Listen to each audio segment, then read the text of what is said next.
हाँ भाई, मैं टकला हो गया। कुछ ऐसे 7 साल बाद टकला हुआ हूँ।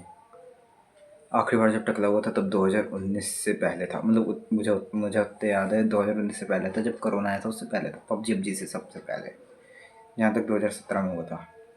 तुम लोग जोड़ लो कितने साल हो गए, 6 7 साल 8 साल, जो भी हुआ बाद में जोड़ लूँगा मैं।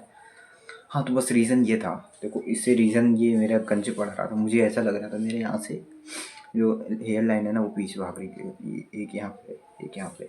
हाँ, सबके ऐसी होती है, लेकिन मेरे कुछ ज़्यादा पीछे चली गई थी। मेरे नॉर्मल से थोड़ी ज़्यादा पीछे, जो मेरे पहले थी उससे ज़्यादा पीछे चली गई थी। ये हुआ था मेरे साथ। तो मैंने सोचा भाई मैं टकला हो जाता हूँ, और इतने सालों से हुआ भी नहीं था। तो मैंने सोचा भाई अब होना चाहिए, अब होना चाहिए। क्योंकि भाई हम लोग के हिंदू में धर्म में क्या होता है कि देखो, यहाँ पे मैं धर्म कोई नहीं जोड़ रहा, बस मैं इतना कह रहा हूँ कि जब हम लोग छोटे होते हैं तब हम लोग को टकले कराए जाते हैं। क्यों? ताकि हम लोग के बाल अच्छे आ सकें, ठीक है। और जितनी बार अगर बाल अच्छे नहीं आते टकले होने के बाद तो वापस कराए जाते हैं, अगर नहीं है तो वापस 3 4 बार में बाल अच्छे आ जाते हैं जब उस तरह चलता है टकले पे। यही चीज़ मैंने यहाँ पर करी। मैंने सोचा अब बाल उग नहीं रहे, मतलब यहाँ पर डर्मारोल से जितना घिसो इतना फ़ायदा नहीं होगा, मिनॉक्सिडिल लगाओ तो ही होगा। मेरे पास उतना है नहीं भाई, उतना खर्च करने को अभी है नहीं, और मुझे अभी दिखाना भी नहीं, इतने हुए भी नहीं।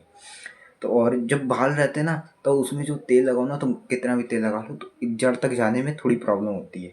कुछ जगह जा पाता, कुछ जगह नहीं जा पाता। तो मैंने कहा अब टकले हो जाते हैं, उस तरह चलेगा, थोड़े सही हो जाएंगे बाल, थोड़े सही हो जाएंगे। और फिर कायदे से तेल लगाइए, कायदे से रोज़ सुबह भर के यहाँ से यहाँ पर तेल लगाओ, कायदे से यहाँ यहाँ पे ऐसे ऐसे मसाज करो, कायदे से सब सही हो जाएगा। और ये जो हेयर फॉल है ये जेनेटिकली भी होता है। जिनकी हेयर फॉल है या हेयर लॉस हो रहा है तो भाई एक बार टकले होके देख लो। टकले हो, कायदे से एक बार कायदे से तेल लगाओ, रोज़ तेल लगाओ कायदे से एकदम चिपड़ के। जो भी तेल तुम्हें सूट करता हो, मैं कहूँगा भाई सरसों का ही लगाना है, जो भी कड़वा तेल होता है, मस्टर्ड ऑयल, ठीक है। और क्या करना, साथ साथ में मसाज करना है ऐसे ऐसे, ठीक है। ऐसे करना, और अपनी डाइट को सबसे ज़्यादा सही रखना। डाइट में ज़्यादातर प्रोटीन होना चाहिए, ज़्यादातर सारे मल्टीविटामिन जितने भी कैल्शियम सब होना चाहिए, ठीक है। तुम्हारी डाइट पूरी अच्छी होनी चाहिए, क्योंकि जब डाइट अच्छी नहीं होगी, जब हम लोग को ताकत ही नहीं रहेगी हम लोग के शरीर में, तो क्या ही बात होगी। फिर चाहे तुम जो कर लो, डर्मा रोल घिसो, चाहे मिनॉक्सिडिल लगाओ, जब तुम्हारी डाइट ही अच्छी नहीं होगी, जब तुम्हारा पेट सही नहीं होगा, जब तुम्हारे अंदर ताकत ही नहीं होगी, तो फिर कैसे भागोगे, ठीक है। तो ये भी एक मेन पॉइंट होता है, और जेनेटिकली भी होता है, ठीक है ना। अगर तुम्हारे माँ बाप के झड़ रहे हैं बाल तो तुम्हारे भी झड़ेंगे, जिस एज में झड़ना चालू हुए उस एज में झड़ेंगे। जैसे मेरे मम्मी पापा के जल्दी एज में नहीं हुए, 40 की एज के बाद हुए हैं, तो मेरे भी 40 के बाद होंगे। लेकिन मैं थोड़ा सा करके चलूँगा, हो सकता है 30 पे हो, क्योंकि पॉल्यूशन बहुत है। तो हो सकता है आजकल जल्दी बढ़ता जा रहा है, तो हो सकता है मेरे गंज 30 पे पड़े। तो इसका मैं ध्यान रखूँगा।